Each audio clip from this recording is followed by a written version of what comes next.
अस्सलाम वालेकुम। फहमी सिद्दीकी इन्वेस्टर मैनिया से KC100 इंडेक्स के रिव्यू, PSX के रिव्यू और ओवरऑल मार्केट की एक डिस्कशन के साथ हाजिर खिदमत है। नवंबर का चार्ट आप लोगों के सामने है। पूरे नवंबर में हमने इनिशियली एक अपसाइड का मोमेंटम इंटैक्ट देखा और वो मोमेंटम बहुत ही इम्पोर्टेंट रेजिस्टेंस 43,000 के अराउंड फेड होता हुआ नजर आया।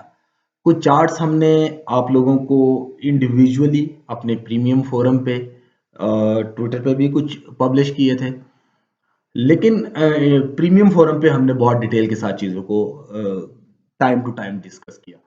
और जब इंडेक्स ने 10 तारीख को एक अपसाइड का मोमेंटम बनाया जिसमें इंडेक्स 42,960 से 43,050 को टारगेट कर रहा था, तो उस दिन हमने बहुत सारे चार्ट्स शेयर किए और साथ में ये बताया कि ये सारी रीडिंग्स ये बता रही हैं कि इन एरियाज के ऊपर थोड़ा सा कॉशियस अप्रोच को अडॉप्ट करना चाहिए, स्पेशली बाइंग साइड के ऊपर।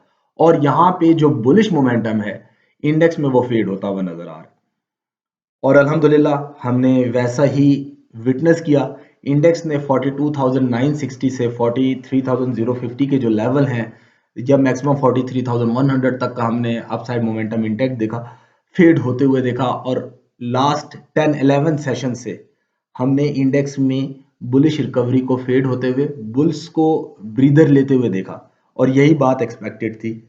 ये जो नवंबर का चार्ट आप लोगों के सामने है, इसमें भी यही इंडिकेशन नजर आ रही है कि जो अपसाइड की रैली थी वो इंपॉर्टेंट लेवल्स के ऊपर जाकर फेड हो गई और उस फेड होने की वजह से जो मोमेंटम बना वो आप लोगों के सामने है। डे के रैप करने की जरूरत नहीं है, सारी चीजें ऑलरेडी डिस्कस की हुई हैं। इंडेक्स ने डाउन साइड के ऊपर जो सजेस्टेड सपोर्ट थी 42,650 उसको रिस्पेक्ट किया। हमने बताया था कि बियर्स डोमिनेट करते हुए नजर आ सकते हैं इनिशियली और वो 42,650 को टारगेट कर सकेंगे।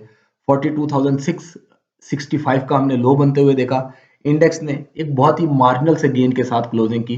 30 पॉइंट का 31 पॉइंट का net gain day on day basis पे नजर आया और इस गेन से पॉजिटिव क्लोजिंग तो नजर आ रही है, लेकिन कोई एक्सपेक्टेड मूव में चेंज नजर नहीं आया। एक फ्लैटिश क्लोजिंग है और वॉल्यूम भी तकरीबन हमने 42% डिक्रीज होते हुए देखे। तो इन एरियाज में इन्वेस्टर्स का रुझान बाइंग या सेलिंग की तरफ नहीं है।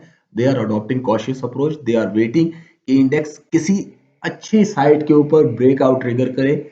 फंडामेंटल ग्राउंड्स के ऊपर आप इसे कह सकते हैं कि किसी अच्छे फंडामेंटल न्यूज का, किसी अच्छे फंडामेंटल इवेंट का इंतजार कर रही है और उस इवेंट के ऊपर वो अपनी पोजीशंस को या मार्केट में मूव बनते हुए देख सकेंगे। जब तक मार्केट मूवमेंट नहीं लेती, ट्रेड करना इजी नहीं है, इन्वेस्टमेंट करना इजी नहीं है। और लो और थिन रेंज इन्वेस्टमेंट हमेशा स्ट्रक होती हैं। डाउन साइड्स के ऊपर अगर आप बाय कर लेते हैं और मार्केट में डाउन साइड ट्रिगर हो जाता है, तो डेफिनेटली आप एक शॉर्ट टर्म या मिड टर्म के प्लेइंग से, इंट्राडे की प्लेइंग से लॉन्ग टर्म इन्वेस्टर तक में तब्दील होते हुए नजर आएंगे। और अगर आप सेलिंग कर देते हैं और एग्रेसिव सेलिंग कर देते हैं और मार्केट ब्रेकआउट कर लेती है अपसाइड के ऊपर, then that would also be a very dangerous for you. So इस स्टेट में, इस मार्केट की कंडीशन में wait and see is a good strategy. Market remains here, हम हैं जो चले जाते हैं, इसलिए बेहतर है कि हमें वो काम करना चाहिए जो मार्केट हमें इंडिकेट कर रही है। मार्केट अगर हमें वेट एंड वॉच करने को इंडिकेट कर रही है तो we should wait and watch.